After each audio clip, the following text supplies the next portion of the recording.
Alright, back for another beer review, and today I'll be reviewing yet another beer from the Goose Island Beer Company, and they are out of Chicago, Illinois, and this is their Bourbon County brand Original Stout, and this is the 2024 release. So this is an Imperial Stout aged in bourbon barrels. It comes in at 14.7% alcohol by volume. No IBUs listed. Time of review.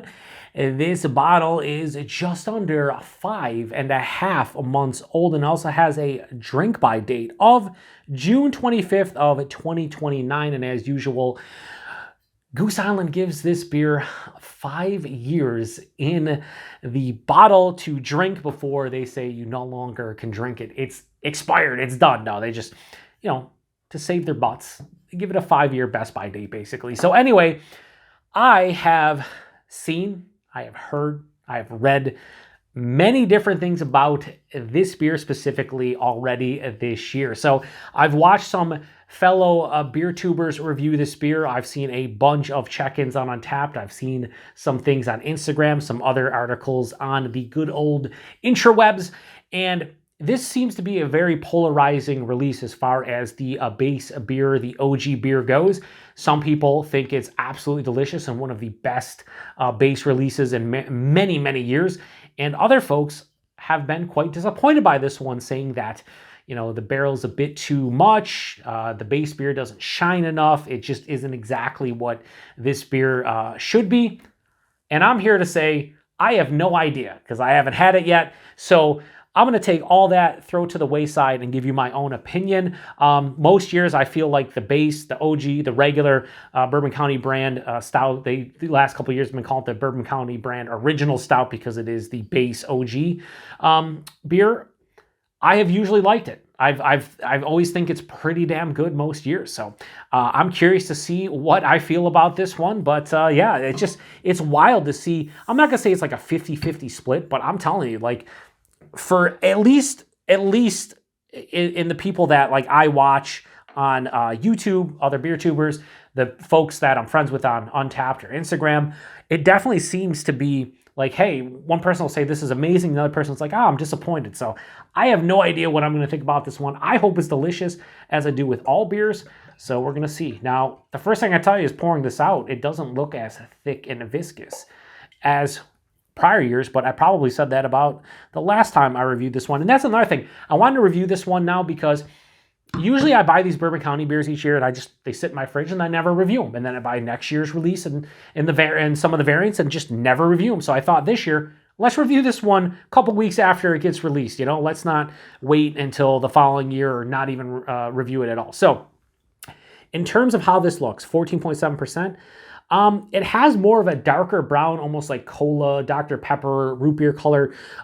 It's not pitch black. The head is about a half finger to maybe a third of a finger of this really dark brown colored head. There are definitely alcohol legs on the sides of the glass. Plays the role for an Imperial Stout. It just looks a little bit thinner and not as dark as I was anticipating based on the pour. But, a lot of times I'll pour beers and they look like that, and then they, you're chewing them, so who knows? But yeah, it looks really nice. Again, murky turbid. It's the, it's an Imperial Stout, aged in bourbon barrels. And this year, on their website, they mentioned that this is a blended beer. They age it for an average of 12 months, and they use,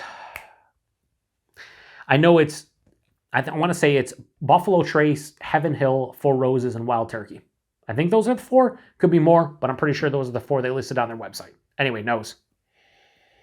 Whoa. I'm getting chocolate cake.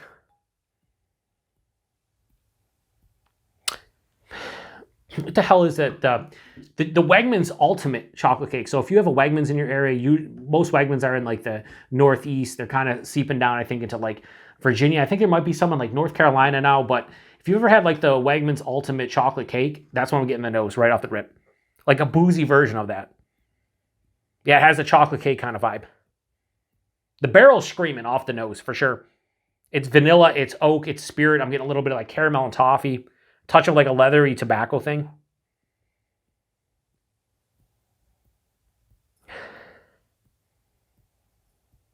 A touch of a dark fruit, like maybe a sweet dark cherry.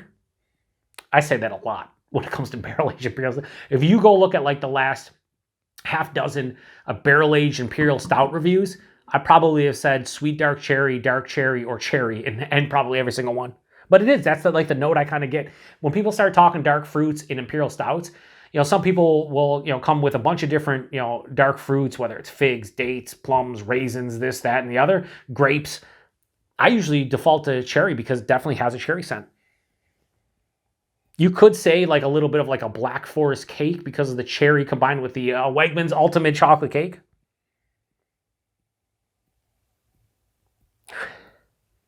I'm not getting like much of like the base Imperial Stout as far as like a roasty, toasty kind of like malt character. There's no coffee. I'm pretty much getting that chocolate cake vibe. It's basically chocolate cake plus the barrel with a little bit of that cherry thrown in. Touch of that leathery tobacco note. It smells boozy, but almost 15%, I wouldn't say exactly. Listen, this smells actually really fucking good. So if you're one of those folks that think this is disappointing, I will say in the nose is not disappointing me. It's boozy, like barrel-aged chocolate cake with a little bit of cherry. So you could say, again, this is more in that Black Forest cake kind of realm. It smells really fucking good. I want to get into it. Cheers, everyone.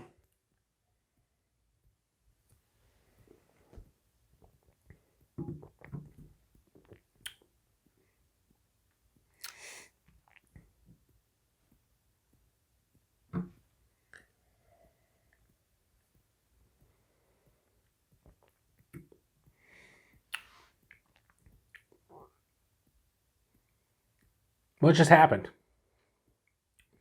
Maybe this is why some people are disappointed. The nose, to me, the taste just did a 180 from the nose.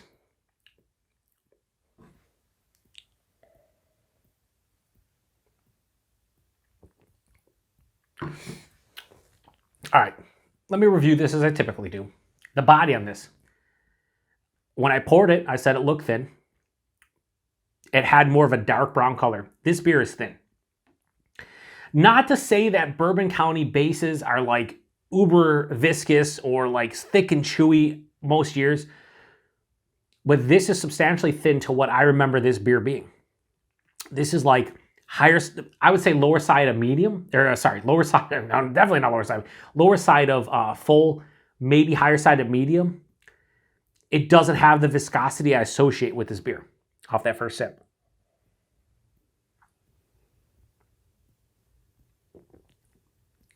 Yeah, that's weird. Again, I shouldn't be surprised based on, again, I watched some reviews. I looked at, my friends' Untapped check-ins and Instagram. But again, I had both sides of the fence. People who were just, they adore this beer. They think it's an amazing release. And then other people who were disappointed by it. The nose, I was with those people that said, hey, this is awesome. Like, because it smelled fantastic. The taste, however, body and mouthfeel, especially the body, I'm disappointed. This is, we'll just say lower side of full body, almost 15%. If I was doing this blind, maybe 12 at the most, probably in like the 10, 11 realm. It's definitely thin. The barrel has thinned out this beer substantially, or maybe the base beer just wasn't all that crazy this year to begin with. The mouthfeel.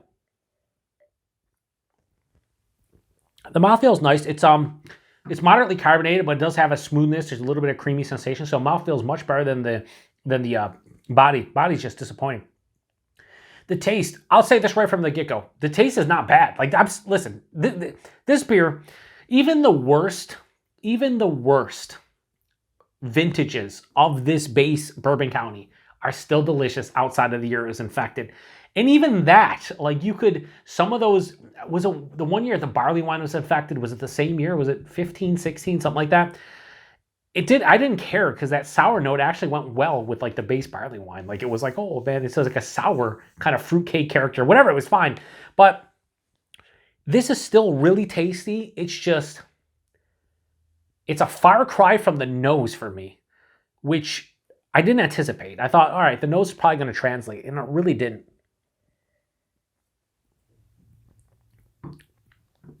So right front, I get a little bit of like a roasted kind of malt character.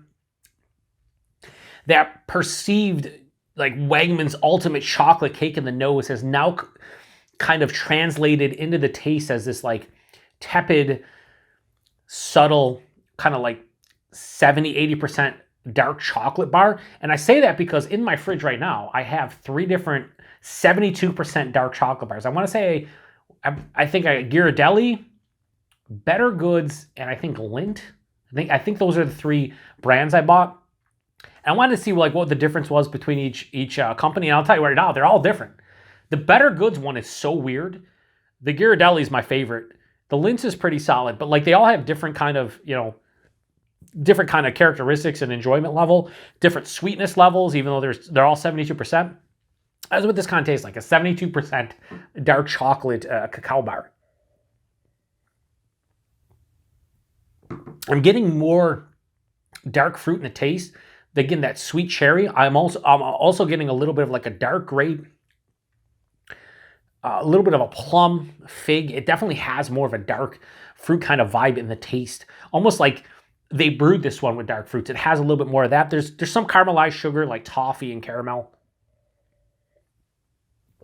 Second half of the palate is where the barrel hits. And I would say the thing that I'm kind of bothered by, I think, in this beer, I'm taking sips. This is definitely quite drinkable, almost 15%, and I'm going to have no problem drinking the rest of this bottle.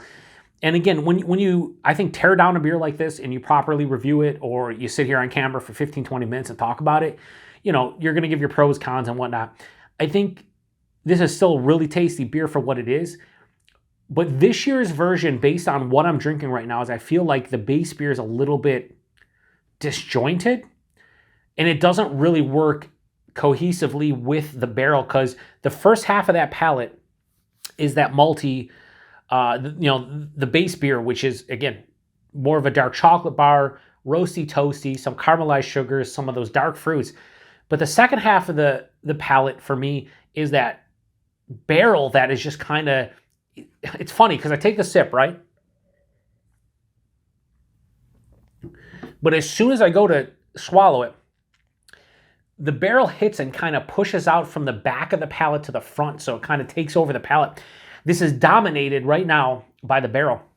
And the barrel is vanilla, it's oak, the spirit, a little bit of leather tobacco. It kind of amplifies the caramelized sugars, but it kind of pushes the base beer to the wayside. So like the roasty, toasty goodness leaves me. So does the dark fruit. So does that dark chocolate. And I'm just left with like an omnipresent front to back barrel characteristic, which I don't personally want. I want it to be blended with the base beer and, again, be cohesive, blend together beautifully, and in perfect harmony make a very fantastic and enjoyable barrel-aged Imperial Stout. And what's happening is, again, I think this beer is very disjointed for me. It's still good, like I said. Like, I still enjoy this one, but I've had much better vintages of this. As I continue to take sips to try to figure out what's going on, my chest is on fire, like legit huge heat. Like I always, like, this has been something for like 10 years. Part of the reason I got the name the Beer PaTroll on my, from my friends and whatnot, calling me a troll, is because I would troll my friends in a lighthearted way. I wouldn't be like an actual troll on YouTube or on the internets as a whole, where, you're an asshole or whatever. I would just troll my friends. And if someone said, oh, this beer's hot, I'd be like, oh, you getting a little bit of heat? Like a pepper spice? Just joking around. But this beer, if somebody said this is hot, I totally get where they're coming from, because there is a heat on the palate that kind of transitions into the chest. And as it goes down, it's just a huge warming, and it's almost hot. Like, it almost feels like I did have some hot wings or like hot chicken fingers or something. Like, it just like burning up my chest. We go back in. There's almost, I know this is going to sound kind of weird, but almost like a slight sour tinge. Not that this beer is infected or anything. They pasteurize the beer now, so there's no infections going on. But there is a little bit of like a slight, very slight tartness I'm getting in this one. Finishes semi-dry, mild to moderate bitterness. Now let me go back in. Jesus Christ. This is like a 25-minute review. I apologize, but it's the Beer PaTroll. If you follow my channel, you know that like if I keep a beer review under 10 minutes, it's a miracle. If it's 10 to 12 minutes, that's the realm. If it's 12 to 15 minutes, you're like, all right, I kind of get it. If it's 15 plus, you're like, what the fuck's this guy on? This is going to be probably 20, 25-minute review. I just got a little bit of cola character. Now, they did the cola brand one a couple years ago, and that was a weird beer. One of my least favorite variants. It was just so weird. But I just got like a little bit of like a cola, like a Dr. Pepper kind of vibe on the finish. Had this spiciness that I couldn't put my finger on when I just took that sip and went back in. But it has like a cola kind of like slight spicy, kind of almost slightly herbaceous or herbal character. I'm drinking quite a bit of this because I'm trying to figure out what the fuck's going on. Almost like a vanilla cola. Where do I stand on this? Well, I don't know where I stand, to be honest with you. Again, I'm not going to declare this one to be the best, one of the best, vintages of this, or one of the worst. I'll say this. It's slightly disappointing from the vintages I've had each year of this beer going back, 10 to 12 years at this point. I think the first time I bought this beer was 2012. So let's say 12 years going back. This is probably one of my least favorite fresh releases. What's funny is this one has the drink by date by June, and they give it a 5-year drink by date. So this one was bottled in June, late June of this year. I think that might be one of the earliest bottling dates I've seen. I'd have to go and look at the beers I have in my cellar going back to like 2014, but that seems like a very early bottle on date because I'm drinking this relatively fresh and it's almost 6 months old. So you would think it has time to kind of meld, and if the nose carried over, this would be one of the best vintages, but the nose for me did not carry over. And it's slightly disappointing based off the nose. It does drink like a bigger beer from the boost standpoint. Like again, if I was doing this blind, you told me it was almost 15%, I'd be like, okay, yeah, it's thin, but man, it's very boozy. And again, that big warming into my chest, very, very hot. All right, let me try to formulate a score and just kind of give you my overall final opinion on this one. This might be the most beer I've ever drank in a review from a big barrel-aged beer. All right, so body is definitely thin. Mouthfeel's nice. The base beer hits me at the forefront. It's really cool, but then it gets decimated by the barrel character that kind of takes over on the second half of the palate and pushes through to the front of the palate. I like what's there from a base Imperial Stout characteristic, but it doesn't last long enough on the palate for me. The barrel dominates. It's a little bit too boozy. And I think if you combine that boozy factor with the thin body and the fact that the base beer doesn't shine, this is probably one of my least favorite variants of this, or I shouldn't say variants, releases, vintages, but it's still good. I think that's what a lot of people don't convey in reviews, or if they do, they have to specify. Even the worst vintages of this that weren't affected are still a really fantastic barrel-aged Imperial Stout. But when you expect a certain quality or a certain characteristic, or just you expect something specifically from a beer like this, you're going to nitpick. And that's what reviews are, nitpicking. What you like, what you don't like. This is still a really good barrel-aged Imperial Stout. Comparing this to other barrel-aged Imperial Stouts at the same ABV, using maybe a blended of different barrels like this, it's still really good. It's just not really mind-blowing or like, man, I would totally recommend this to everybody. I think it's nice, but that's where I'd leave it. One more sip and I will give you a rating.